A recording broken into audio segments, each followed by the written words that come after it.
everyone, welcome to my review of Attack on Titan: No Regrets, taking place in the month of September in the year 2018. What's that? It's actually 2019, and it's taken me 6 months to make another review?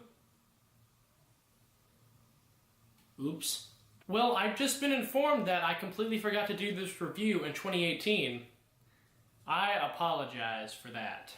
Anyways, happy 2019 everyone. I hope that you guys are enjoying this new year, and I promise I've gotten this review done. I swear, this is real. I've had this review in the making for a really long time. I know I've said that, but due to a lot of personal stress, I was trying to get all this done. But hey, it's here, so stop complaining. I mean, I'm not going to take another 6 months to get a review out, right? Right?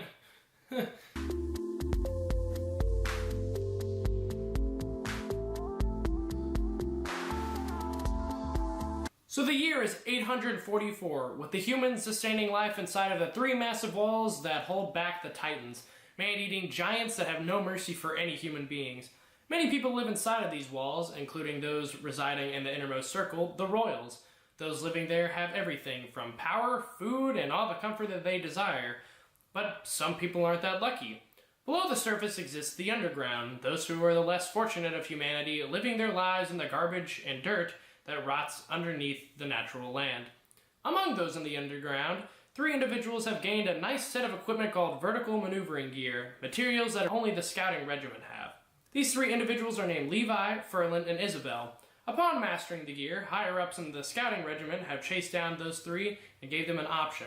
Join the scouting regiment, the faction that explores beyond the walls, or get placed in jail for stealing the gear. Needless to say, because of the sake of the plot, they accept to join the scouting regiment. But what the regiment doesn't know is that Levi and his gang have a hidden plot to kill the commander, Erwin, but it remains a mystery as to why. The story of No Regrets is actually not written by the creator Isayama himself, but written by a guy named Gunsnark. Now, while Isayama had some creative direction in the thing, and canonically it is accurate and Levi's actual backstory, there is a completely different team working on this story.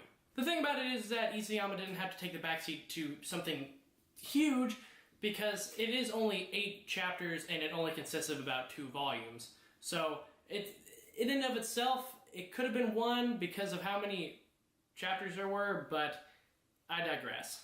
So being written by someone different, I was skeptical to think that it was going to be a good story or not. But the thing is that I actually like this story. Now, of course, there are some problems that I have with it, but for the most part, I enjoyed it.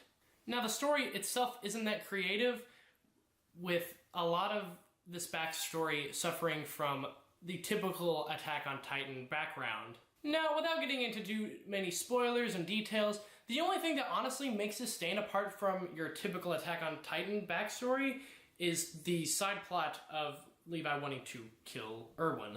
Now, just because it isn't the most creative story doesn't mean that it isn't entertaining, because it is.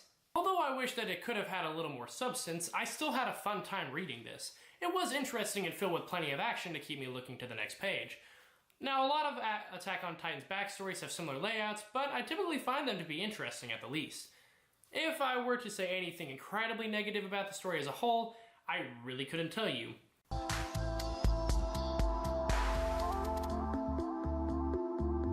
With spin-offs of extremely popular series, you think that you would have a few issues differing from the original cast and original crew that writes the story to a brand new one, but honestly, I really didn't have that much of an issue. See, No Regrets' character list is very small and condensed compared to Attack on Titan's bigger roster and their main story, but that makes up for it, because we get smaller sets of people, but we get more interesting characters that we get to learn about and love. For starters, we have the main reason that we're here, Levi. Levi's the beginnings show him as the ruthless, stone-cold personality that we have always known him for, but seeing his transition into killing Titans instead of people was very interesting. He still has his class, but it seems odd for him to be seen as such an intimidating gang leader.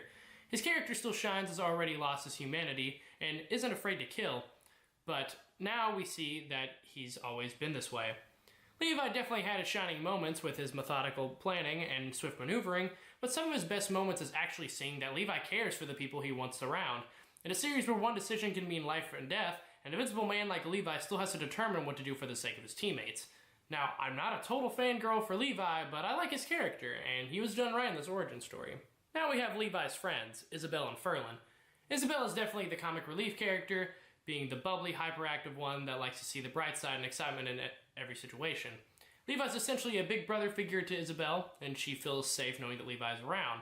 She's just always looking for the fun in life no matter where it's coming from. Ferlin, however, is the exact opposite, being the methodical and monotone thinker of the group. Ferlin always is looking to devise the plan, not really acting on his physical prowess, but his brain mostly. Levi is more of a partner to Ferlin, with Ferlin always wanting to make sure that they're getting the best out of every deal. He always wants Levi to be safe instead of reckless, usually scolding Levi for some of his actions. Now, I'll be the first one to say it, this is sort of a bland dynamic. It wasn't the most creative set of characters that could have been put into this story, but I never really had an issue with it. Just because something isn't the most creative doesn't necessarily mean that it's bad. The main team had good interaction, working on their goal to killing Erwin, but I could definitely see the criminal insanity that actually made me smile every little bit because I could still notice that they were trying to be sneaky. I did honestly like these characters, even though there was nothing spectacular about them. The rest of the characters were a small handful of noticeable faces in the scouting regiment, including Erwin, Shardis, and Hanji, but Erwin is the only one that has a major role in the grand scheme of it all. Erwin's plot in this is that as the government is attempting to shut down the Survey Corps, he is trying to prove that the world is in need of those that are trying to stop the Titans outside the walls. He shows that he is a very pivotal asset to the world, and people know exactly what he can do against Titans and people.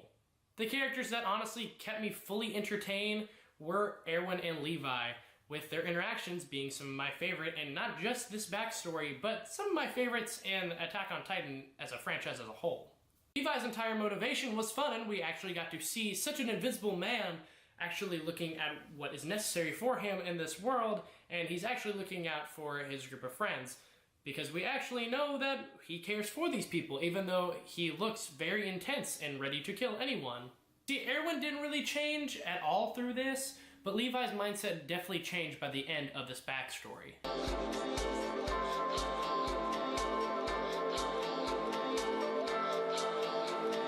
Now the art is again something that isn't mind-boggling in the normalcy. It definitely beats Isayama's Chicken Scratch, but it is nothing that is top-notch art. The action scenes look sharp and quick, genuinely showing the movement in each slash and jump from the vertical maneuvering gear. When characters are just sitting and chatting, it looks fine. I think this is a good aspect for this miniseries.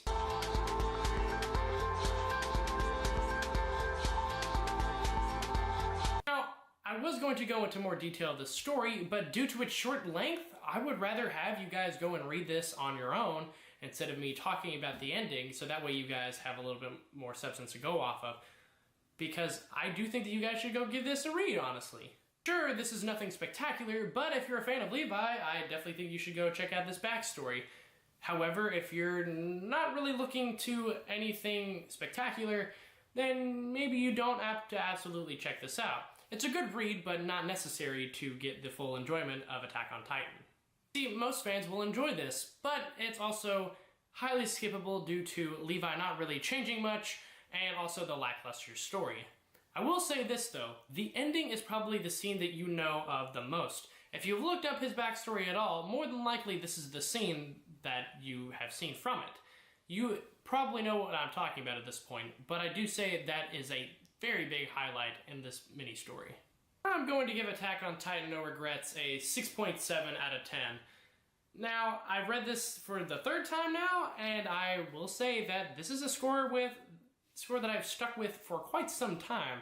So I'm going to give a lot of confidence in saying that that is my final score. If I had to give any recommendations for this series, for starters, I'd give the actual Attack on Titan, since this is a backstory for it. The second suggestion I'd give is the other Attack on Titan spinoff, Before the Fall, a series that I haven't read but feel that it would be a nice suggestion due to the nature of its spin-offness, if that's even a word.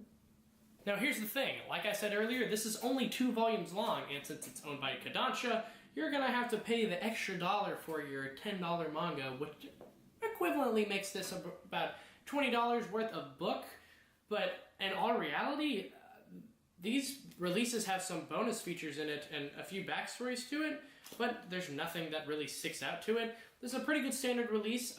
This is pretty nice quality, and the covers are pretty good too. And I genuinely like them, although they are white and red, so when you put them on the shelf, there's going to be two separate colors, which isn't necessarily too bothering, but it does bother some people who are looking for evenness in their bookshelves. But the thing is that I think you should go check that out if you want to. It is going to be $22, and also it's just 2 volumes, so it's worth it. Thank you guys so much for watching. If you genuinely enjoyed this video, then give this a like. If not, I'm sorry. I'm sorry if I trashed on your series. I'm really sorry. But anyways, if you want to, you can follow me on Twitter. I'm never on there. But you know, you can always give me a follow. Or you can hit subscribe if you want to watch more of my videos. Check them all out. I do these sort of things. Sometime I do. Promise I'll do this more. But yeah, I hope you guys again enjoyed this video, and I will see you guys in the next one.